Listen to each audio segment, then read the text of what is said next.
Hello, ನಾನು ನಿಶಾ. ಇವತ್ತು ನಾವು ಕನ್ನಡ ವ್ಯಾಕರಣದಲ್ಲಿ ಛಂದಸ್ಸು ಎಂಬುದರ ಬಗ್ಗೆ ನಾವು ಇವತ್ತು ಕುರಿತು ನೋಡೋಣ. ಛಂದಸ್ಸು, ಈ ಛಂದಸ್ಸು ಎಂಬುದು ಏನು ರಚನೆ ಆಗ್ತದೆ?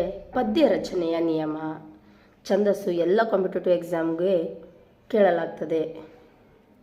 ಛಂದಸ್ಸನ್ನು ಹೇಗೆ ಬಿಡಿಸೋದು ಮತ್ತು ಅದರ ವಿಧಗಳು ಮತ್ತು 6 ಋತುಗಳ ಕುರಿತು ಇವತ್ತು ನಾವು ಈ ಕ್ಲಾಸಿನಲ್ಲಿ ನೋಡೋಣ.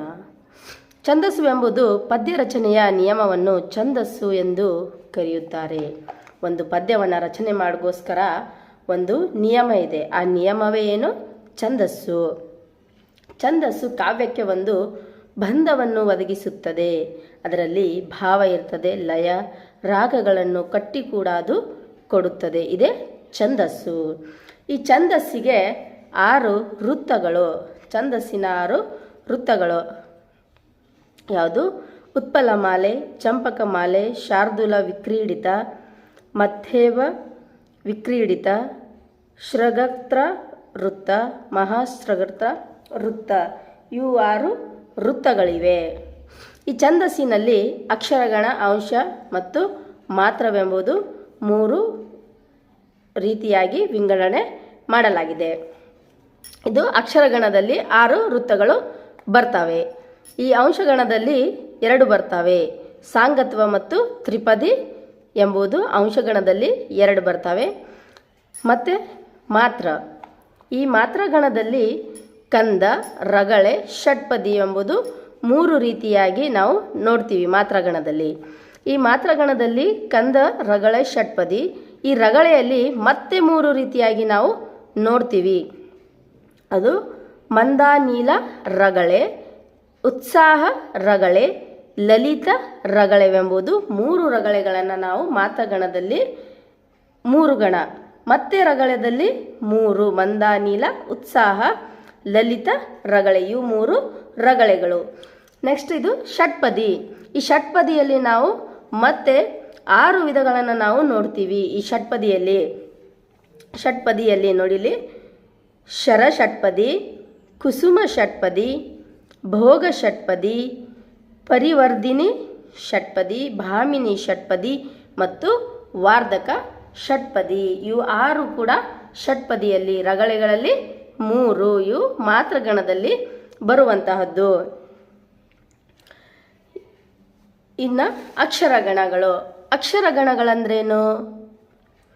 ಅಕ್ಷರಗಳು ಸಂಖ್ಯೆಯನ್ನು ಆಧಾರವಾಗಿಟ್ಟುಕೊಂಡು ಮಾಡಿರುವ ಗಣಗಳ ಗುಂಪಿಗೆ ಅಕ್ಷರಗಣ ಅಂತ ನಾವು, ಮತ್ತು ವರ್ಣಗಣ ಎಂದು ಕೂಡ ಅದನ್ನು ಕರೆಯುತ್ತಾರೆ. ಅಂದರೆ ಸಂಖ್ಯೆ ಆಧಾರವಾಗಿಟ್ಟರೆ ಸಂಖ್ಯೆಯ ಮೂಲಕ ಅದನ್ನು ಗಣಗಳನ್ನು ಒಂದು ಗುಂಪು ಮಾಡ್ತೀವಿ. ಅಂದರೆ 2, 3, 4 ಈ ರೀತಿಯಾಗಿ 3 ಗುಂಪು, 4 ಗುಂಪು, ಹೀಗೆ ಗುಂಪುಗಳ ಆಧಾರದ ಮೇಲೆ ಮಾಡಿರುವಂತಹದ್ದು ಅಕ್ಷರಗಣ ಅಥವಾ ವರ್ಣಗಣ ಅಂತ ಕರೀತಾರೆ.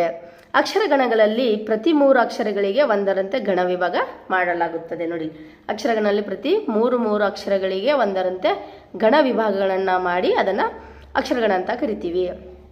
ಈ ಅಕ್ಷರಗಣದಲ್ಲಿ ಯಾವ್ಯಾವ ಬರ್ತಾವೆ ಅಂದರೆ ಯಗಣ, ಮಗಣ, ತಗಣ, ರಗಣ, ಜಗಣ, ಭಗಣ, ನಗಣ, ಸಗಣ ಇವು ಬರ್ತವೆ.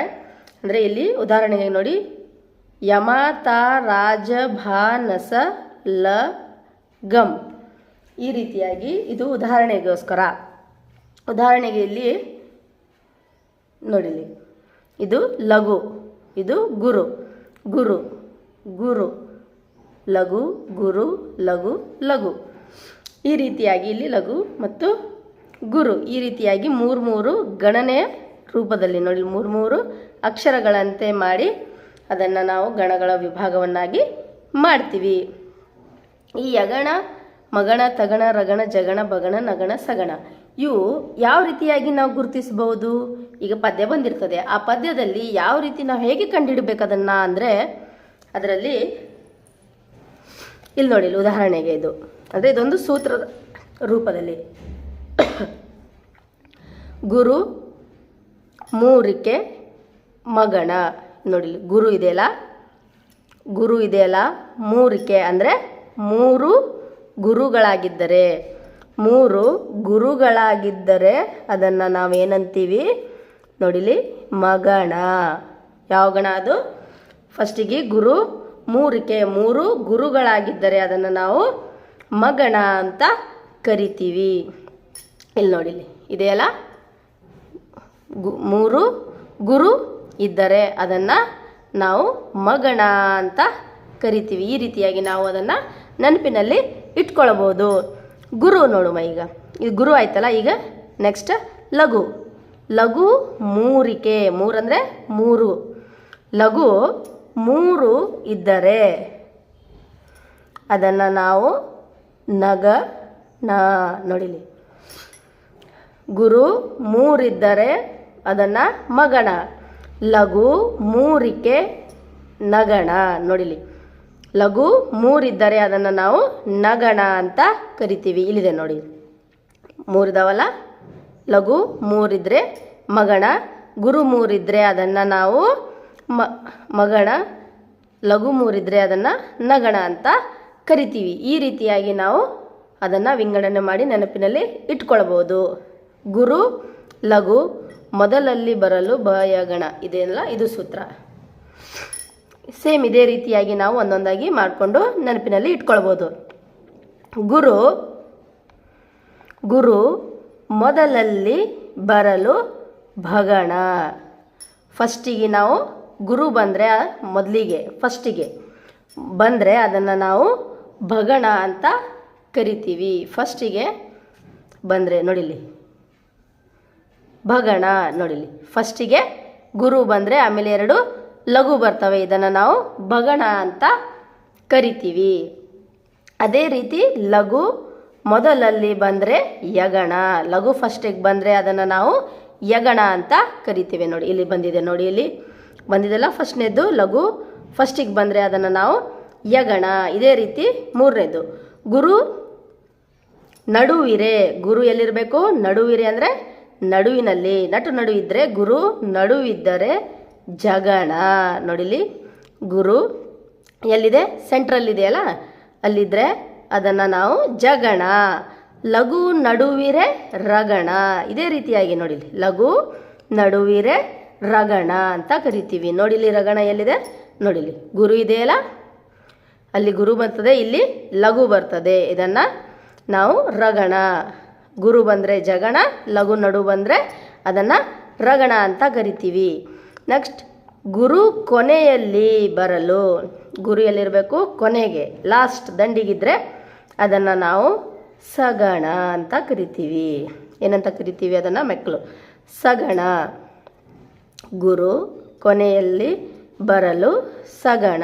ನೋಡಿಲಿ, ಗುರು ಎಲ್ಲಿದೆ? ಕೊನೆಗಿದೆಯಲ್ಲ ಇಲ್ಲಿ, ಇದನ್ನು ನಾವು ಸಗಣ ಅಂತ ಕರಿತೀವಿ. ಅದೇ ಲಘು ಕೊನೆಯಲ್ಲಿರಿದ್ರೆ ಅದನ್ನು ನಾವು ತಗಣ ಅಂತ ಕರಿತೀವಿ. ಲಘು ಎಲ್ಲಿದ್ದರೆ ಕೊನೆಯಲ್ಲಿ ಇದ್ದರೆ ಅದನ್ನು ನಾವು ತಗಣ. ಇಲ್ಲಿ ನೋಡಿಲಿ, ಲಘು ಕೊನೆಗಿದೆಯಲ್ಲ ಅದನ್ನು ತಗಣ. ಈ ರೀತಿಯಾಗಿ ಈ ಸೂತ್ರವನ್ನು ನಾವು ಒಂದ್ಸಲ ನೆನಪಿನಲ್ಲಿ ಇಟ್ಕೊಂಡ್ರೆ ನಾವು ಯಗಣ ಮಗಣ ಯಾವ ಗಣ ಇದೆ ಎಂಬುದು ನಾವು ಅದನ್ನು ಕಂಡುಹಿಡ್ಬೋದು. ಈ 6 ವೃತ್ತಗಳು ಇದಾವಲ್ಲ, ಆ 6 ವೃತ್ತಗಳಲ್ಲಿ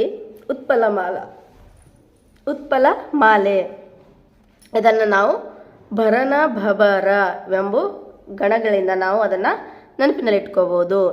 ಚಂಪಕಮಾಲ ಎರಡನೇದು, ನಜ ಭಜ ಜ ಜ ರ ಇದು.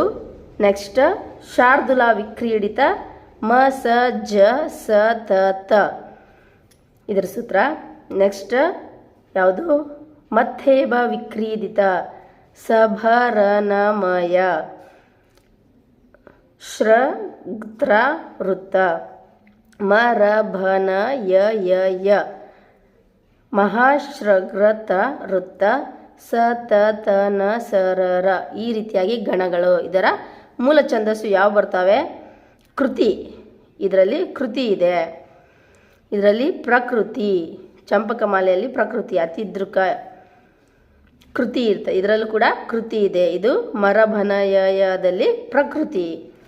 ಸ ತ ತ ನ ಸರರಲ್ಲಿ ಆಕೃತಿವೆಂಬುದು ಇರ್ತದೆ. ಈ ರೀತಿಯಾಗಿ ಈ ವೃತ್ತಗಳನ್ನು ಕೂಡ ನಾವು ಗಣಗಳು, ಮೂಲ ಛಂದಸ್ಸು ಮತ್ತು ಅದರ ಯಥಾಸ್ಥಾನ ಎಷ್ಟಿದೆ ಅಂತ ನಾವು ಕಂಡುಹಿಡಿದು ಈ ಛಂದಸ್ಸುಗಳನ್ನು ನಾವು ನೋಡಬಹುದು. ಈ ರೀತಿಯಾಗಿ ಎಲ್ಲ ಛಂದಸ್ಸುಗಳನ್ನು ನಾವು ಒಂದೊಂದಾಗಿ ಮತ್ತೆ ಮುಂದಿನ ಕ್ಲಾಸಿನಲ್ಲಿ ನೋಡೋಣ.